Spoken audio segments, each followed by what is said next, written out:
began our rather intensive efforts to find some of the, well actually most of the traditional Hawaiian bananas up in the hills, in the mountains, in odd places where they had been planted centuries, many centuries, some of them beforehand by the Hawaiians.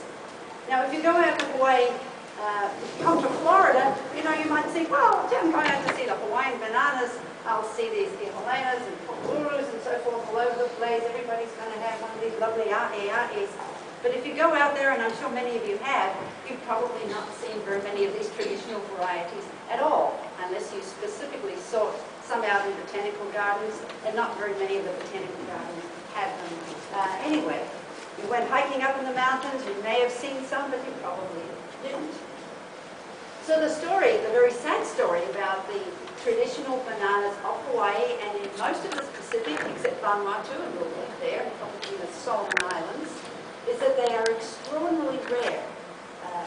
Almost every archipelago had dozens of varieties. French Polynesia had probably 85, Hawaii had at least 50, and so on, all the way back to New Guinea. And very, very few of these are left now. If you want to come and see them in Hawaii, you can either do some hiking or if you go off on a helicopter in Hawaii or something, you might see some few little bananas here and there. There are a few large groves, but in general, they're not really available to the public. But I hope this isn't too botanical, but if you do go out to Hawaii and you do go with one of the hiking clubs or to the botanical gardens, or if you're driving along and you see something that you don't recognize, or even if you do recognize, perhaps there's a fulmar or something, then you'll know a little bit more about these traditional bananas. Oh, by the way, saw a beautiful one of these on the Fruit and Spice Park yesterday, not the bunch, but this is the a'e. You're probably all familiar with the Hawaiian variegated one. If you go to the Western Pacific, it's like moving back in time in history.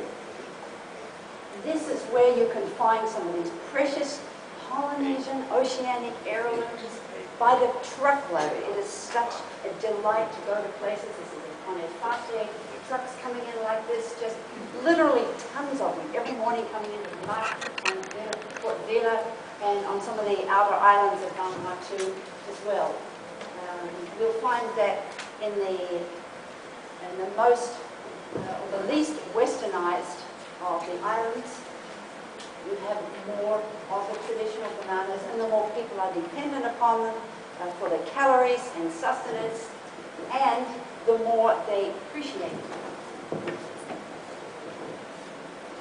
Here, Vanuatu, beautiful and old types of bananas, and this is a paburu type which you recognize as one of the progenitors most likely of the Kurumoa, or Hawaiiana as it's called here. Now if any of you know anything about the Fei bananas, maybe you might have heard that these are big upright bunches, sometimes up to 250 pounds per bunch, and that they're all over Tahiti and everybody eats them in Tahiti and you just have to go into the mountains to find them. Well, this information unfortunately is almost 100 years old. If you go to Tahiti, it's very lucky. You might be lucky to find a few Fei in the market, and perhaps when you're driving along, but in general they too are extraordinarily rare, and the amazing thing, hardly anybody knows anything about the cultivars. The last and only publication was in 1927, and unfortunately the author is no longer with us.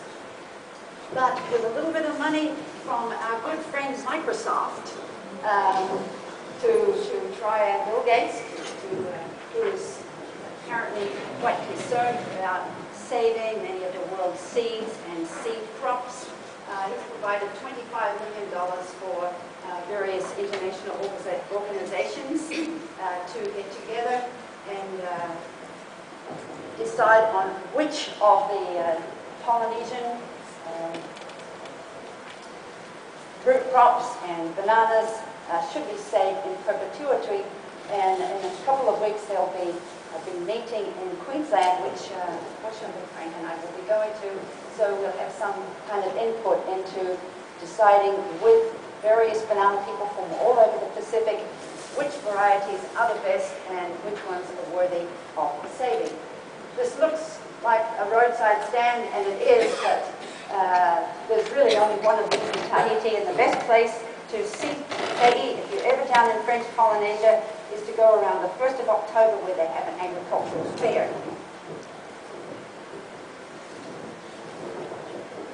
Really a very, very few places in the Pacific where this happens. Phase on the back of horseback. This was in Patuhiva, a very remote island, not accessible by air yet, only by charter boat. If you can find a boat to get you there. This is a little bit of the old times. Big picture from Daniels, the fellow who did all the research down there in 1927.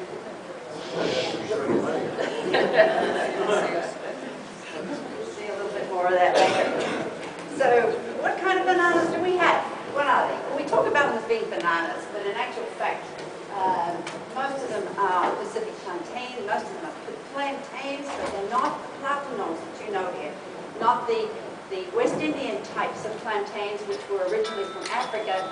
These are a whole new and different set of plantains, although, you know, like ourselves, with a background, with descendants long time ago with monkeys. It's the same idea. The African bananas and the Pacific plantain did actually have a common ancestor more than 30,000 years ago. So primarily the traditional bananas in the Pacific are the Pacific plantains.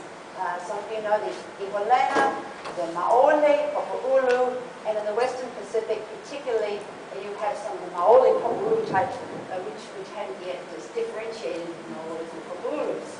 You also have very rare Pacific bananas, the Hapai, we've shown pictures of these, the Fe'i, the upright fruiting ones, various seeded bananas, you know, Musa balbisiana, I'm sure, from some of the tropical gardens around here, and then others, mostly wild bananas of the AA group that some of you may be familiar with. So the major ones are Iwalena. Iho means core, inside. Lena means yellow. Now in the Hawaiian language they didn't really have a word for orange.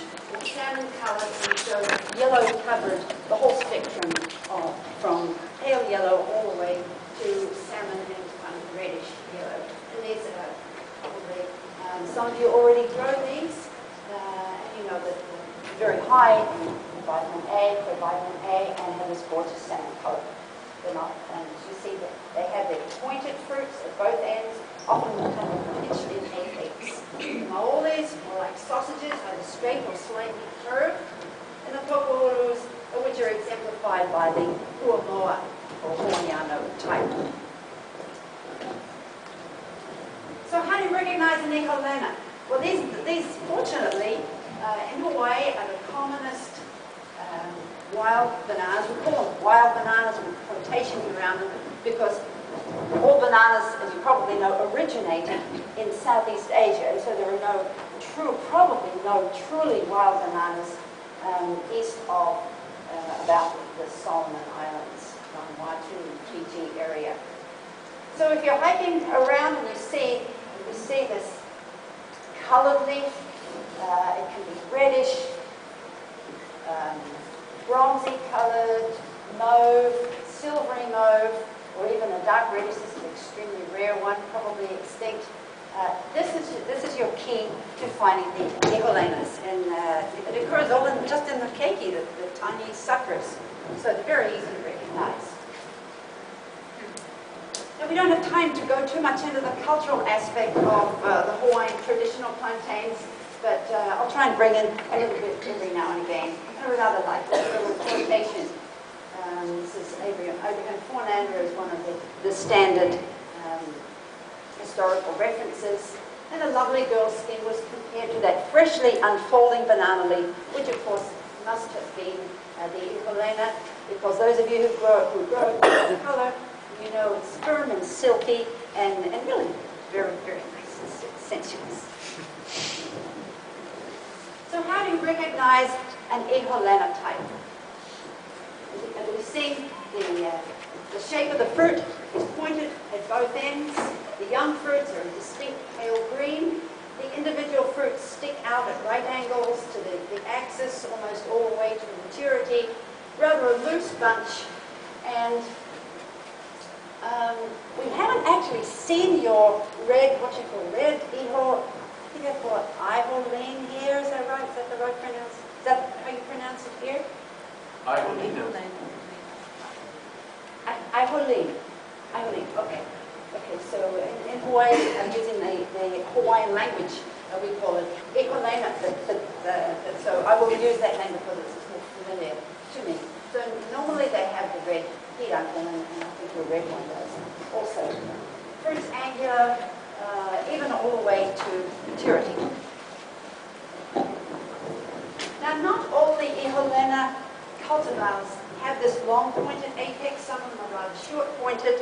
And Frank and I found a pocket of these ones that look actually very much like a maoli banana, but they are indeed Eholenas. If you look at the flowers, you'll find that the female bud, the bud in the female stage, is very, very tightly packed with flowers. They have very long stamens, or not. There's again, this is the male bud. Lavender stamens are very typical, and of course you have the pulp color, which compares to, this is a Hawaiian apple, which is a Brazilian type, but it's basically the same color as your apple, banana, or manzana here. Now in all Hawaii, there's a little reference, there's just so little information about Hawaiian varieties and also the other Pacific varieties. It's been a lot of fun for Frank and I to just dig around and find everything and everything that was ever written by anybody that was here and try and associate it with what has been happening in the rest of the Pacific in the last few thousand years. So in the Eholena flowers, and also the maolis to a certain extent, some of you may have discovered this little semi-gel sweet nectar. Now this was used as a source of baby vitamins in all Hawaii, and even though nobody has done some studies on them yet, on these particular ones yet, we sent samples to Belgium, to Edinburgh Biodiversity, the largest plantain research organization in the world. And so far it seems that they are rich in organic vitamins, amino acids, proteins, and even the buzzword antioxidants. So it was a good idea for mothers to feed them to their babies because they didn't get much else in the way of vitamins. So in Hawaii, there are more of the Eholena group than, actually a subgroup, than anywhere else in the world. So you might say, where did they arise? We don't know, but there are a few in Papua New Guinea. There are odd ones. Whether they exist now or not, we still don't know. Most of them are probably extinct. These are old photographs from Jeff Daniels in Australia. So they were all through the Pacific, carried by intrepid seafarers, wrapped very carefully, fastidiously, as they moved one island to another, ready for new colonizations. Now, I mentioned earlier about Bill Gates' money, with a little bit of that. There's now this gentleman here, Maurice Wong, Chinese Tahitian, who has been given the enviable job of zipping all around French Polynesian archipelago and finding whatever he could find. And he dug up this one, which we have called Maya Rai, which is probably the ancestor of the Maya Lele, the L-E-L-E, which is probably your red Eholena here. This one he found on Raiatea. So very, very excited. It was thought that the Eholenas were extinct totally in French Polynesia, and came up with this, and he's found a couple of others and a few other of the Maoris and Tokoroa groups in addition to the ones that Frank and I managed to dig up a few years ago. So gradually we're finding what there is and what is worth keeping. Now along to the Maolis. Well, I think you know this, the Maya ele you have here, right? Yeah, at least I think Going Bananas Nursery sells it anyway if you don't have it. There's a beautiful black burgundy petioles and gorgeous big bunches with the very rounded fruits. These are not quite as red salmon colored inside, but very, very rich taste. When they're very ripe, you can eat them raw, but essentially all of the Pacific plantains are best cooked. The best flavor comes out, richest flavor, when they're sauteed with grated garlic and butter, a bit of olive oil, and cut them up just like obliquely, just like you cut up the huamos, and a little bit of coconut cream after you've sauteed them, in lots of different ways. Add them to curries, and so forth. Now the Hawaiians were pretty perceptive. Of course, all native people were perceptive about their crop plants. And here's a little quote that we found. A man is like a banana tree on the day it bears fruit. There are a number of little quotations about some men being hollow, just like a banana tree. In other words, not much of a personality. But there's some optimistic little adages, like this one that said, you know, just wait a while. You know, the banana plant doesn't fruit in a day. Give somebody a chance. Maybe he's no good now, but maybe tomorrow he'll be okay. Be a bit patient. So I can always tell what kind of man he is by his deeds. So on the day it bears fruit, they knew that they had some varieties, some Maoli types, you couldn't tell the difference. They all look pretty much the same because they're all derived from the same basic clone. But when this Manaula came out, and the first day it appeared and it had these red fruits, they knew that that one was Manaula. They had to, otherwise they wouldn't have made up the quotation. All the rest of them always kind of look like this with a curved fruit curving upwards, and they go on and on and on like this for months. So, here we go, typical Ellie. This is not wind damage, Jonathan. This is rat claws.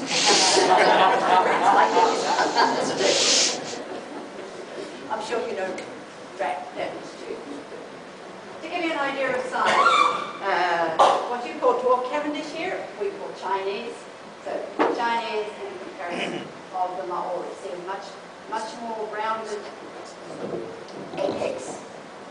And no floral relics too. That's a big thing. You always get the floral relics on the end. So there's really not you can tell that they're very, very different from most other edible bananas. Now on the Maoli bunches, you also get very, very long pedicels. The individual fruit stalks, they can be 2 inches or more long, just on that top hand, and only the top hand. So of the Maoli types, we estimate, we've flown all around the islands in helicopters and done a lot of hiking all over, and we estimate there's about 2,500 of them left. Pretty much all remnants. You know, I use this word remnants, and I really mean it. These are precious heirlooms, precious Polynesian heirlooms in Hawaii and in other islands to the west all the way to New Guinea. Now, these are cultural relics that very, very few people know about, but in actual fact, they were around in the Pacific even before the cultures developed, even before Polynesian, Micronesian cultures developed. The Melanesians, they evolved in them because they're closer to Southeast Asia. But what you think of as Hawaiian, you know, the feather capes, the elaborate canoes, the hula dancing, all of these things, these came later. These came after the bananas. And so if we think of them in terms of being living museum relics. So you might say, how many of these things are there? Well, the Ivalana is about 5, Maola is about 12, Koko'ulu is about 6 varieties of 50, that's about half left, so that's not too bad. So it really isn't too bad, except that there are only really 3 or 4 varieties that you could even call common, isn't even a word. A few places locally uncommon, a few little patches here or there, and none of them, we figure, have populations of more than 1,000. So the majority of them have populations of 10 or less individuals. Some cultivars have only 1 or 2 individuals left in the world. We have a bit of trouble getting them into tissue culture, and I won't get into that. But we're still trying very hard to get them into tissue culture in various places. So what about on the rest of the Pacific? Well, there's still bits and pieces left. Not sure whether any of these still exist. I put this about 15 years ago. Just happened to think it was an unusual banana at the time. I didn't know anything about bananas. This is probably an ancestral type of maoli from New Guinea.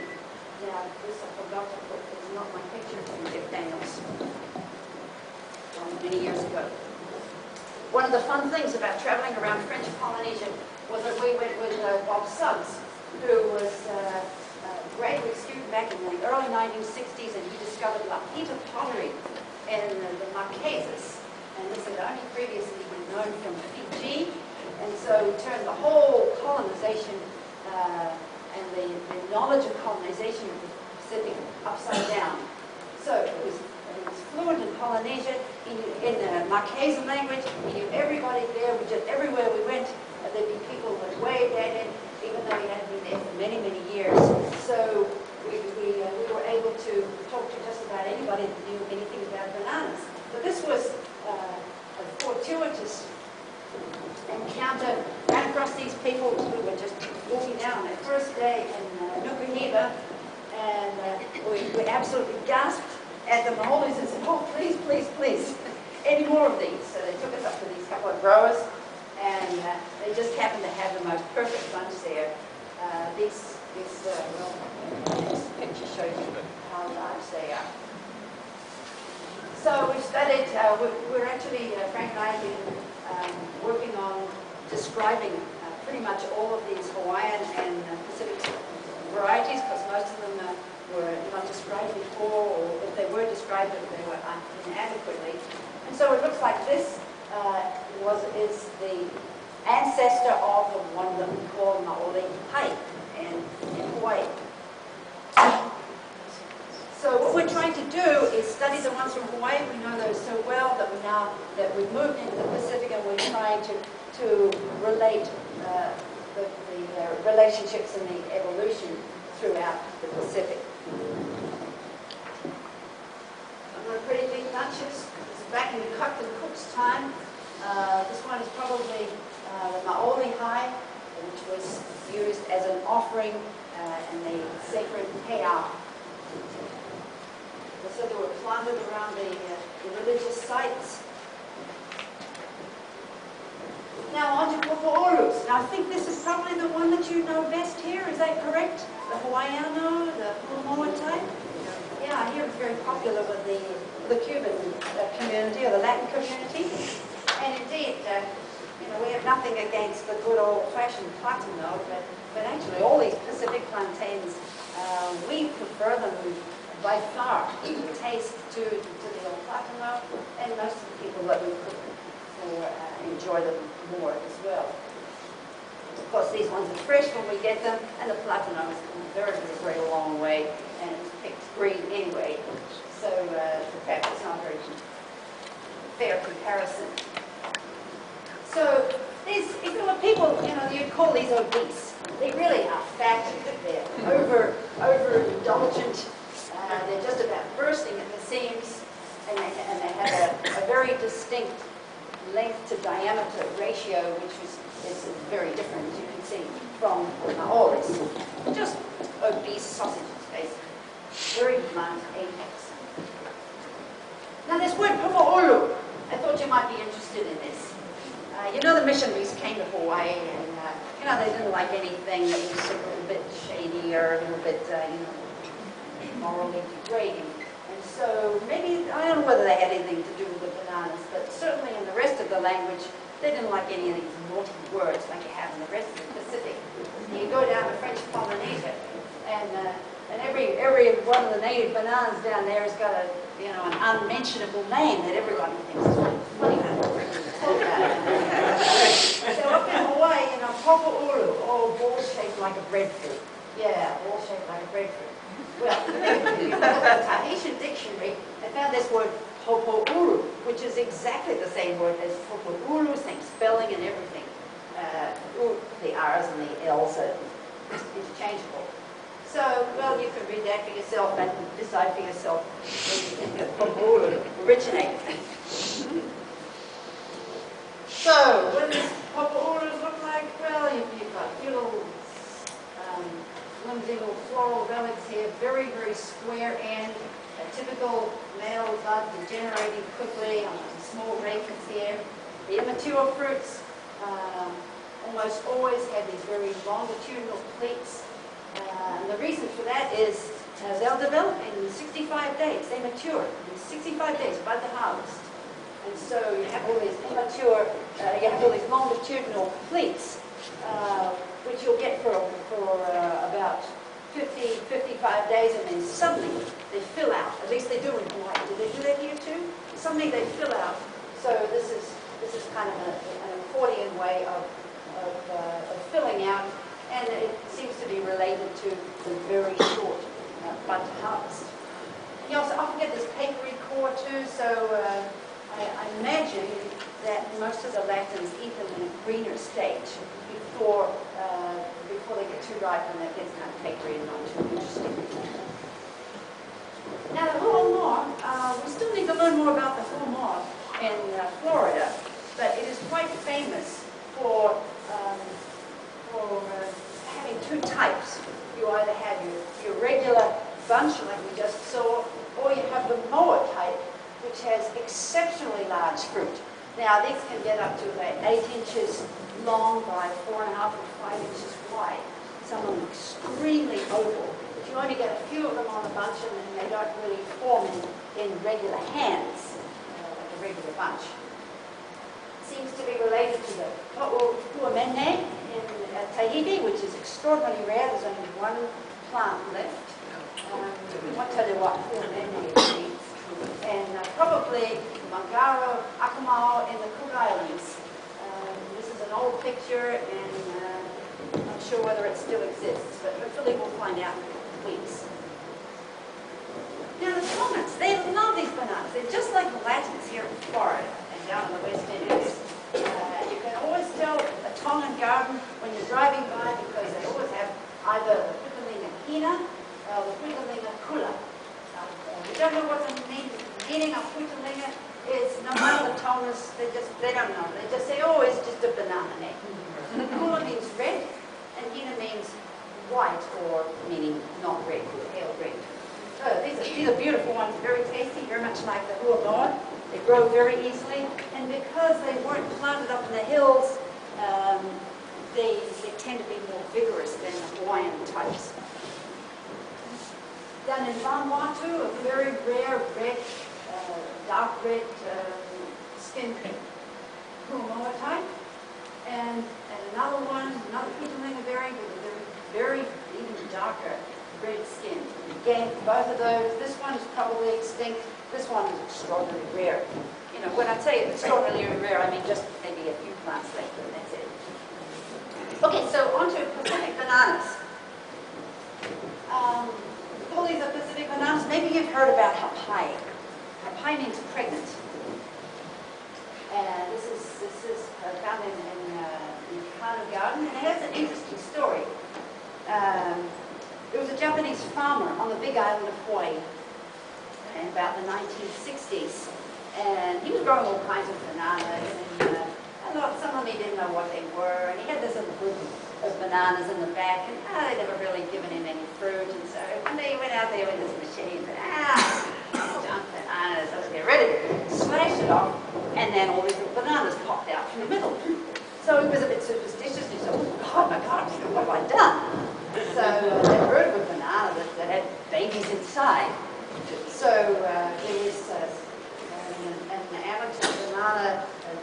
interested in the dentist in Oahu, and he started interested in this, belonged to the Botanical Society, and he heard about this Hawaii banana. He read about it.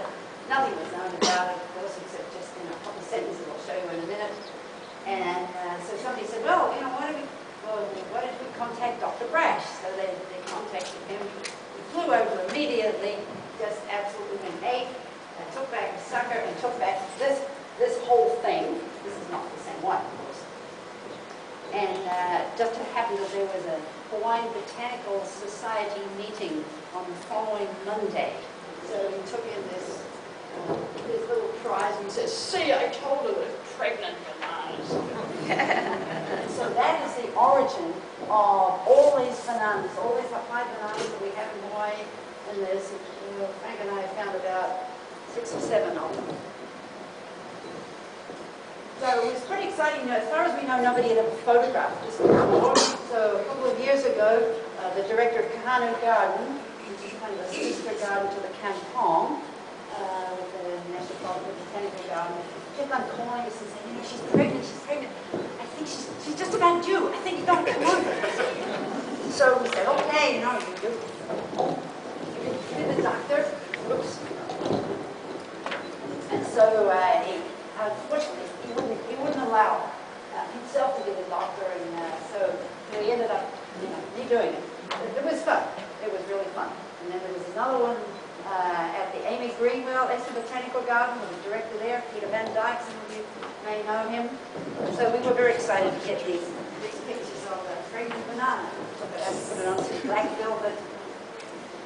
It kind of looks looks like kitchen plumbing here, and so well, I won't go into the whole story, but basically it's a genetic quirk. Well, at least we believe that the hapai is a genetic quirk of the variety pisang mas or sucriere. Pierre Soubol, very, very sweet little bananas. These are AAs, for those of you who know about genomes. The rest of the Polynesian plantains are AABs, by the way. So this is a dessert-type banana, not a cooking banana, tiny little finger length, and extraordinarily sweet. But somewhere along the way, a mutation occurred so that the bud had difficulty moving out the top, and just as normal, coming out and being ended. And so about half the time, this occurs.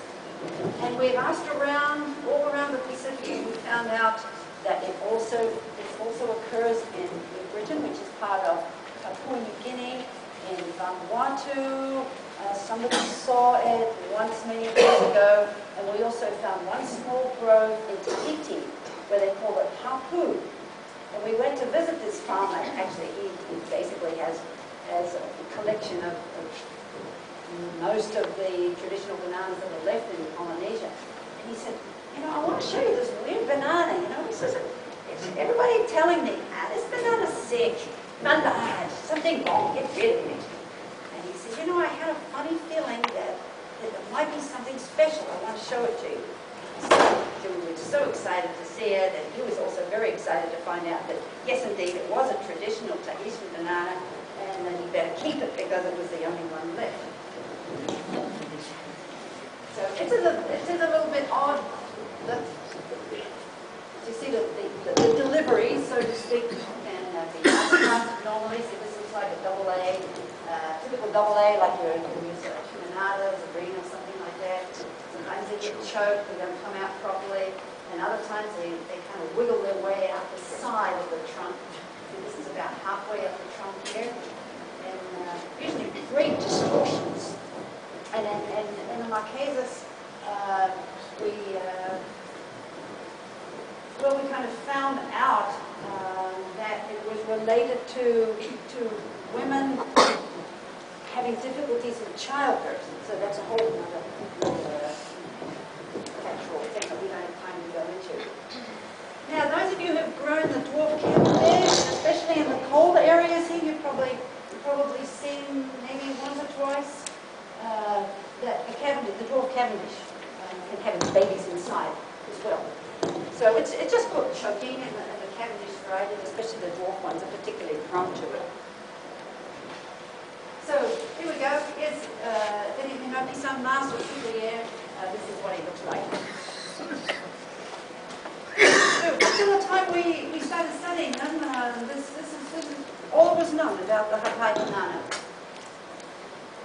I think you can all read that.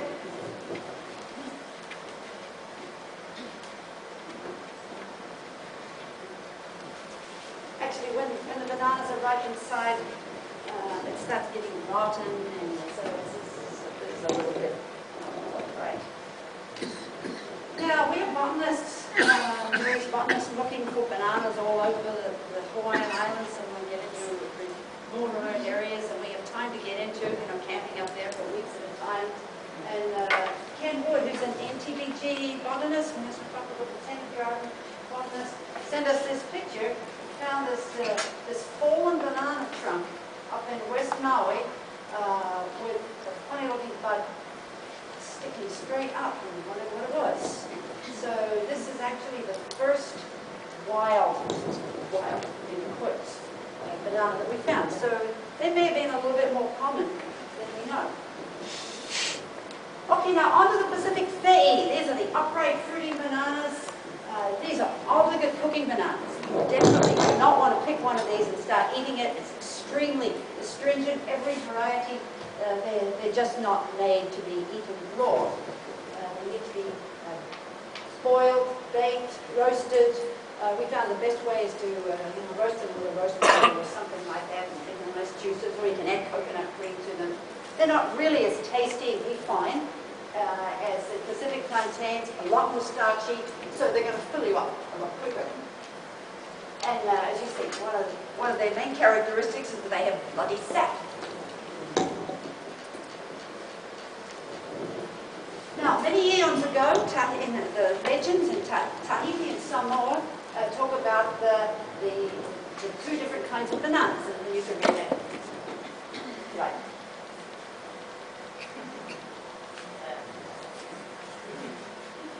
Kind of like a little creation. Everybody finished? So, what are these phase? You're not going to find anything about phase on the web. I don't think so. I'm going to go into detail. When we went down to French Polynesia, the French government didn't allow us to work on phase. But we've got a few pictures anyway, and we've got a few varieties in Hawaii, and now we're working with Maurice Wong down in Tahiti. So we're trying to put together a story about them. So we'll go through each of these points. The most common one in Hawaii is Fei Auri, which has kind of a scorched trunk. And what we discovered was any kind of Fei, you can identify it by these furry petiole or leaf stalk bases that all got even tiny suckers. This one is probably extinct except for one grove in the Waimea Arboretum in Oahu. Stays in awe. The director, absolutely thrilled that he got this wonderful bunch here. They're very big, as you see, about 7 inches long, and with this brilliant line, iridescent, international line pop, which is very typical of the phase. Now, as I mentioned, if you know anything about phase, you probably heard about the way that they used to grow them in Tahiti, and of course you saw that old tavoki back there. Well, this would have been the kind of fellow that brought the bunches out of the mountains to put them in jalopy.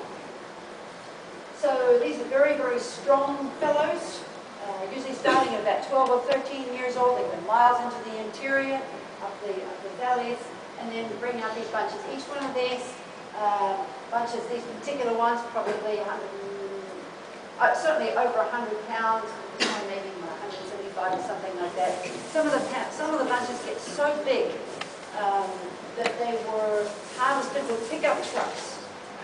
It took half a dozen men to carry them. So they decided it was easy just to kind of pull a pickup truck up. This is when they're in cultivation, of course, and then just drop the whole thing into the truck and then deal with it after that. And we were very, very lucky in Tahiti to meet the last of these Fei porters, or Fei gatherers.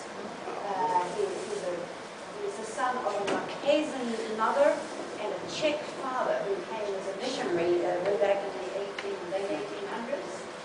And rounded muscle back here, hypertrophied muscle of probably 2.5 inches, all the back of the shoulders and the back of the neck. And this is to support these huge loads because he worked in the mountains as a day porter for about 40 years. So this was a little newspaper clipping. He showed us and then quickly took a picture with a slide camera. And he's very proud of his back. You can see it. Very proud. He kind of walks with a hunch. He's about, I think, 79, 80, something like that. So he's the last of these fade porters. So we're really taking this back into Tahiti history. So it was a hot spot, Tahiti, the evolutionary hot spot for fade. But sadly, very few of them are left in the wild. In the Marquesas, we came across this one group. Well, actually, we didn't come across it. We were taken to it. And so that one, and the horse picture that you saw before on Fatu River, and the odd one or two fade. This is probably only a few dozen plants left in the interior. So this man I was telling you about was worried about his Hapai, his Hapu variety. He's also trying to save some of the larger fade varieties. He's a businessman that has a farm way up in the country in Tahiti, and spends all his weekends there taking care of his bananas. To give you an idea of the diversity of Tahiti in the 1920s, and these are the kinds of things that Maurice Wong is looking for, and he's found several that we thought were extinct already. Now, traditionally, the fays were put in dried and packed in little packs like this, and something like this would have been taken on canoes. See the little kids, I was in Fatu River back in the early 1990s, and a few of the kids still had these little packets, and they use them as snacks when they go into the hills. And as I said, they would have been used on the canoe trips as well. I don't really have time to go into this, but the possibility that maybe the fays could have come to Tahiti with migratory large pigeons or large parrots, which had spread from the source area, New Guinea, all the way over into the Central and Eastern Pacific. The ancestor, where did fays come from? Probably Musa macleayi, which is native to Papua New Guinea.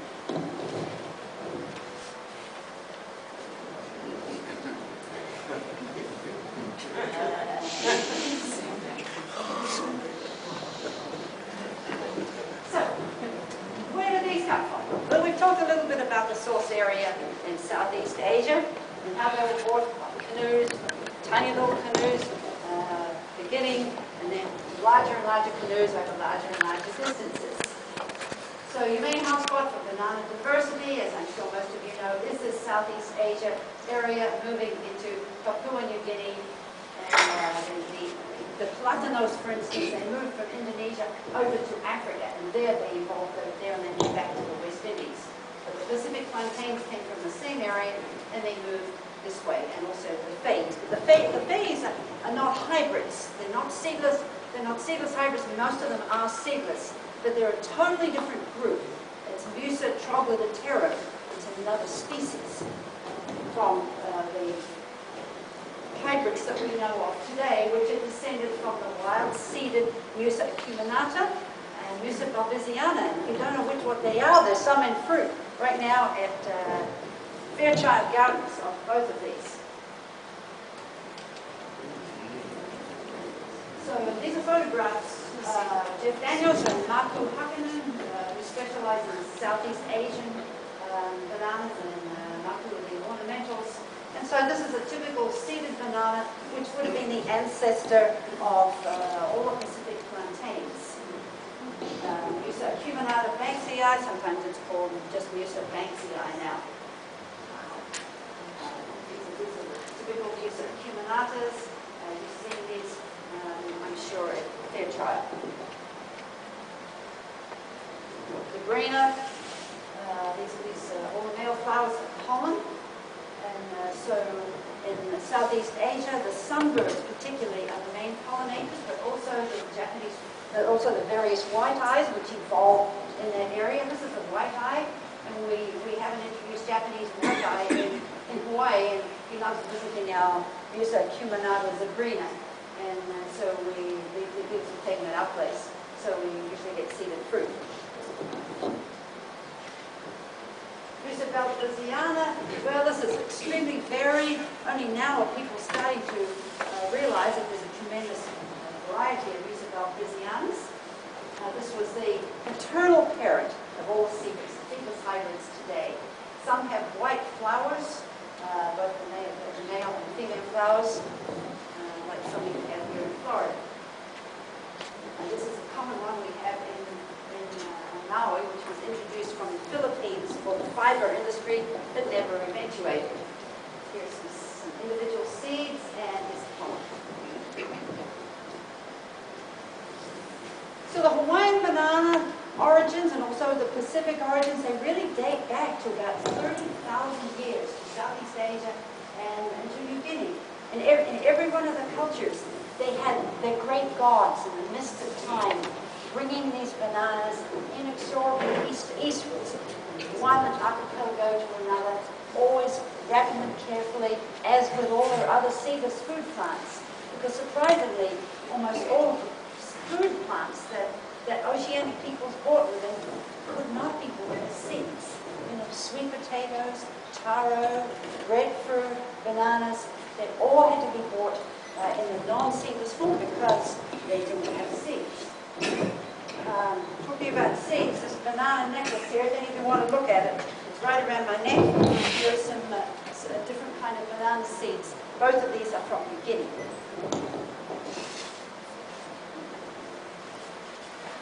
So, moving from New Guinea eastwards, probably the Maoris developed in New Guinea, the Popo'urus. We don't know whether this Mandante developed in New Guinea or whether it's moved to, say, the Solomon Islands, Vanuatu, and then was taken back to New Guinea because there was a lot of back and forth movement of canoes. But the Popo'urus, certainly all of the plantains developed in that area. And even today, even though these are probably Williams bananas, every now and again you can see these little shaky craft moving between the islands just like centuries ago. Vanuatu, probably the origin of the Popo'uru bananas because you see a lot of combinations of the Maoli Popo'uru type as well as your Uamoa types and so forth. And they're sold in the markets and people absolutely love them. They're much more expensive than the other bananas, Williams and the African varieties. So people really relish them. And in fact, in Vanuatu, their national dish is called lap lap, and it's made with what they call elastic bananas. I think this is probably like old Hawaii. Moving along here, Samoa and Tonga, the Cook Islands, following birds, following seabirds, following a few migratory birds in some cases, all the way to Tahiti and the Marquesas. They never apparently reached Easter Island, but we don't really know. Look at this, ho'u from the Marquesas. Almost exactly the same fruit proportions as the huamoa. This is from the 1920s, so we don't know anything about it except the fruit proportions. So you might say, are there relationships? Do we have the same varieties in, say, Hawaii and Tahiti and the Marquesas? Well, just to give you a couple of examples. Here's the Maori Ere Ere, the one that you have here, that you can buy. Look at Tahiti's Ere Ere. We've studied every aspect. We go through 130 descriptors for each variety, as many as we can get. Can't always get the 130 descriptors, but by all intents and purposes, it looks like it's the same variety. Northwards to Hawaii. The great gods Kane and Kanaloa first established themselves in Waipio Valley on the Big Island. And the first thing they did, the ancient chants say is they planted bananas, and they tended bananas, and they ate bananas. This, there's no Hawaiian here, but this was even before the taro was mentioned in the ancient chants. So we don't quite know whether taro came with the bananas or not.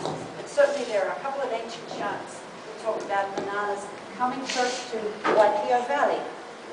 Now there's been a great amount of irrigation ditches and forest changes in the back of Waipio Valley, but this, in the very steep cliffs, there still are a few remnant suckers from Maoli bananas and epalenas, and this young fellow used to love to go up to the back of the valley.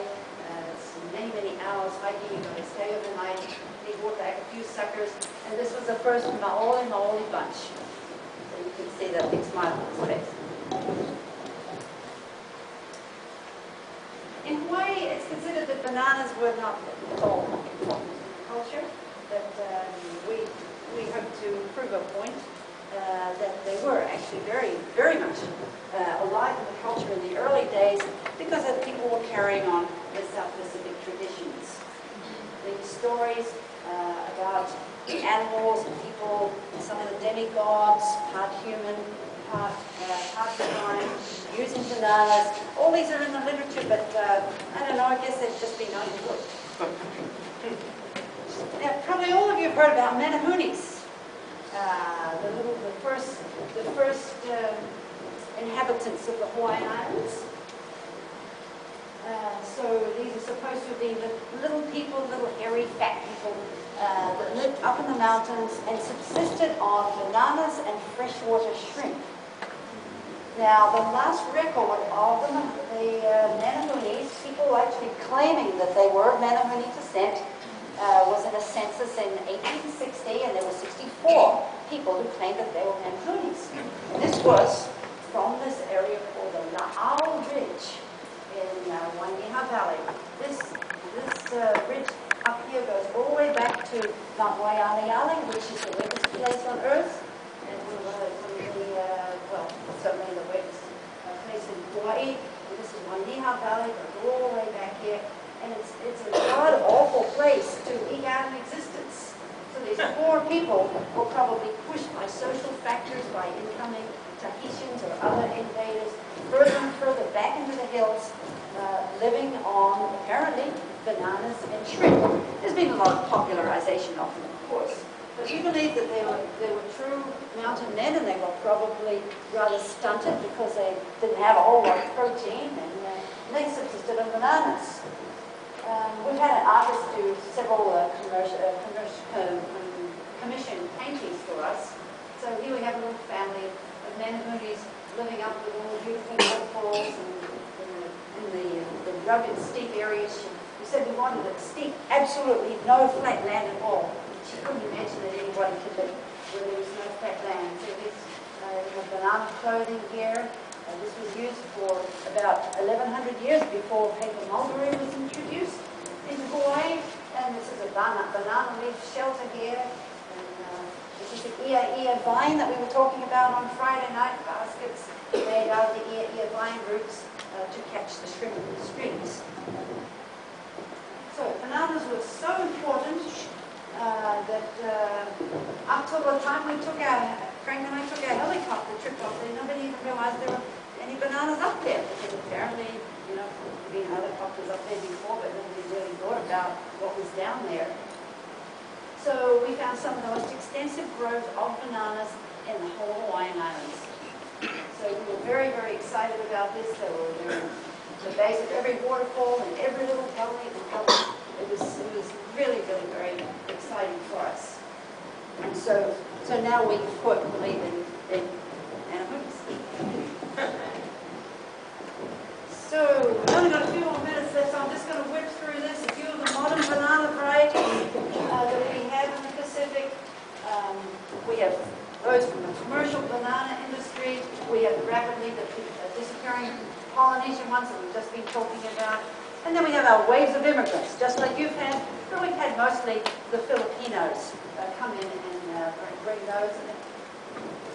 And the very few beginnings of the pest and disease cultivars. Well, the commercial bananas, you all know York, Cavendish and Williams, of course.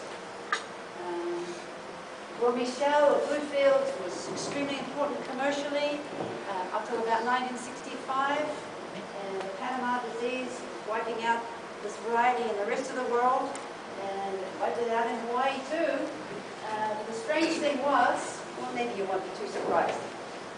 In 1911, this was just a few years after Gros Michel had been introduced to Hawaii, it was a rather perceptive agricultural extension agent. And you know, they looked at it and said, you know, something is wrong with these. Something is wrong. We've got to send some samples off. So they sent them off to Washington, D.C., and there was the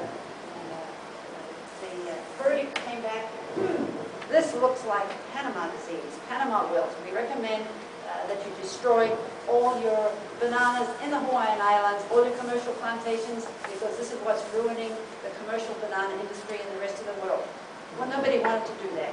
So it took till 1965, and then, you know, millions of them died, and it cost millions of dollars to get rid of them. And then Williams came along as a replacement, Williams and the Chinese. So it wouldn't have been so much of a disaster. This is what we call people call the apple banana out there, but it's not the same as your apple banana, which is a manzano. You probably know it, the one that splits. Very similar taste, though. Lovely, lovely combination of sweetness and tartness. Same sort of thing is being introduced into French Polynesia. They call it Rio down there. Originally in Brazil. Very pretty one.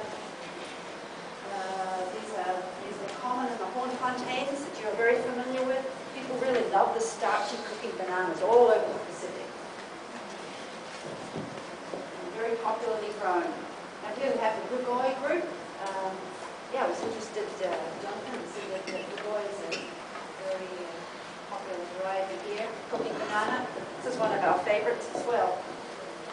We call it Lago. It was introduced from Puerto Rico in 1903, but it's almost the same as the Bugoi. There's a lovely silver skin variant called Silver Bugoi. Mostly the Tongans have bought that one. It's pretty rare. Very tasty. You have the Saba types here, you know, the very tight, big bunches. Pig is an Ilocano name for one of the Saba types. There's many of them, but they all have absolutely delicious fruit, which bruises very easily, as I'm sure you are well aware of. But it's a dual-purpose banana. You can eat it nice and soft and raw, but it's also one of the best cooking bananas in the world, I think. Okay, there's our regular Saba. Eating banana buds, you know, a lot of people think, have read that, oh yes, you can eat a banana bud. And so you go out and you chop off your Gros Michel, your dwarf Cavendish banana bud and start cooking it up. And you think, how on earth do people eat this? Well, we know that the Filipinos told us that there's only one variety in the world that they think is worth eating, and that's the buds from cassava, which I think is the same thing. Is that what people eat around here? Is it the cassava bud? We don't recommend just lopping off any old nail buds because you're going to be very disappointed. Even if you boil it in 3 or 4 changes of water, it's still going to be bitter. So what they do is they maybe blanch it once and then pull out the female parts of the pistil and stigma here, and then make a salad out of it with like an Italian dressing, onions and tomatoes. Mysore, you have that here too. This is extremely sweet little gem of a banana. So far, it's not known at all really in Hawaii. There's only a few of them, but it promises to become more popular. And lastly, the new wave of tissue-cultured bananas are just beginning to come into Hawaii. And one of the ones that we've been recommending to the University of Hawaii is this one called Young B. It came out of Africa, but probably originated earlier than that in Thailand. And it's #1 for nematode resistance. not beneficial nematodes. This is parasitic soil nematodes. So it's number one in the world. And millions of tissue cultured young bees have been sent to third and fourth world countries, particularly Africa and Asia. And it's turning out to be very popular. And you can cook it, so it's dual purpose. This fellow is Marquesas. Marquesas, a lot of people are very resistant to new varieties. You know, we don't like Vista. You know, we like our XP. We don't want Vista to come along and we have to learn all these new things. So people are like that with banana varieties and all kinds of foods. So the Marquesas said, no, we don't want anything new. We like our old ones, we like our old traditional varieties, we're willing to replant them. And the government would let them replant them on normal roads, on government land, and everything. Don't mind. Well, the government said, well, okay, that's fine. But, you know, your cattle and your horses and your pigs and goats and stuff, they might like some good food too. So would you be willing to try this in Africa? They call it Yukon bean. They didn't even get the name right. So they got their young bees and started giving them to the cattle and the horses, and they just relished them. So, you know, every now and again the farmer said, maybe that does taste good. So within a couple of years, everybody was growing young bees. Very tightly packed bunch. Small, but very, very resistant. And I'd just like to end with just a little note about one of the things we're trying to do is, as I mentioned, we're trying to resurrect all the information we can about what was known about the Hawaiian traditional bananas.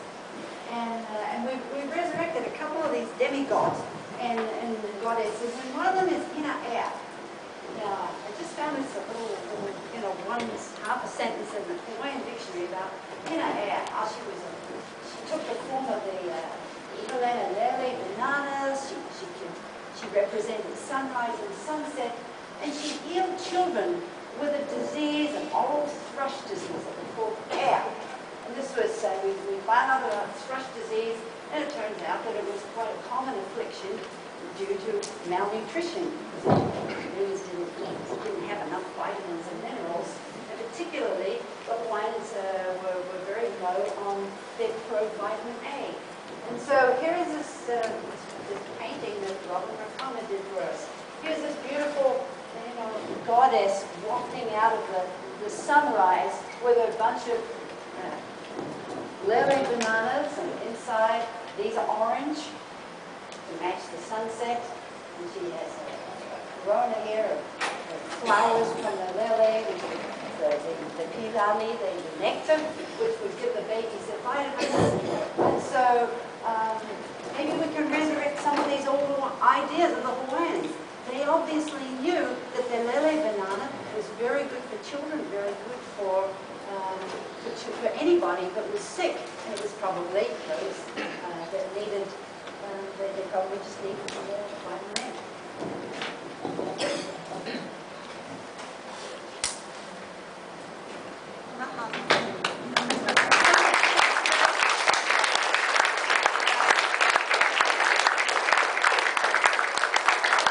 We have about 5 minutes for questions, and then we're going to break for lunch. Is there anybody who would like to help slice it? We need to slice it. Yes. I was curious. I don't have it anymore, but I had ice cream or blue java at one time. And you were showing, earlier in your talk, you were talking about eating the flowers, and then at the end you talked about eating what I thought were the flowers again in the bud. When do you get the flowers that are edible with the honey or the nectar? You just eat the nectar. Yeah, Just stick your finger in there and get the nectar. The male flowers on the first day they're opening, but that's different from actually eating the exact flowers. That's what I was trying to get the distinction. Oh, yeah, sorry. I was talking about the nectar from the male flowers before. And then at the end I was talking about, cooking the whole bud as a vegetable or taking out the flowers and making a salad out of them in that Filipino style. Yes, green shirt. The seeded banana, is the seed viable? Can it be grown from seed? Yes, some of them will. Most of them will. If the seeds are full size, and you have a lot of patience, like waiting for 5 or 6 months, and taking care of them, keeping them moist, they usually do germinate. But usually only a small percentage of them germinate. So if you just have 1 or 2 seeds, you probably won't have any luck. Yes. The last one you showed, you want 17 times. Oh, yes, yes. Or in some other place? That is probably your Ecolan red. We're going to be going bananas tomorrow. Yeah, so the question was,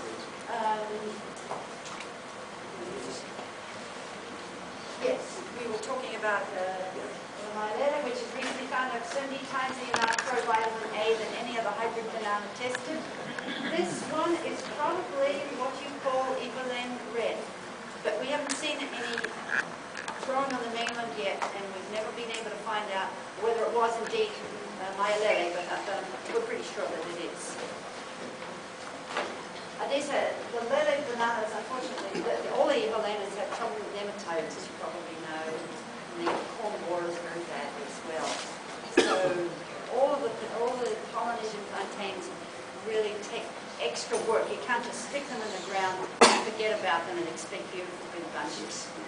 You really have to give them plenty of fertilizer, boron. You probably don't give calcium, but all of the other micronutrients, iron, manganese. It's a very large one. No, probably 8 feet tall, 7, 8. Yeah. Rather slender trunked, so they need to be in a protected area, wind protected. But very delicious. Frank and I think these are the best of the lot. They're absolute favorites. Let's say it's not the same as. If it's not the same, red. what? Is Yeah. it available? We can talk about that later. Yeah, it's a big problem. Well, actually, the Hawaiian community are very reticent to allow any of the traditional bananas, the Evolanas, Nauru's, and Papu's, to be put into tissue culture because our University of Hawaii tissue cultured some taro, some traditional Hawaiian taro, and then they patented it. And then they wanted to sell it back to the Hawaiians. Well, this was a huge uproar that went all around the world and back again 6 times. And so the Hawaiians are extraordinarily gun-shy about not having the seed again.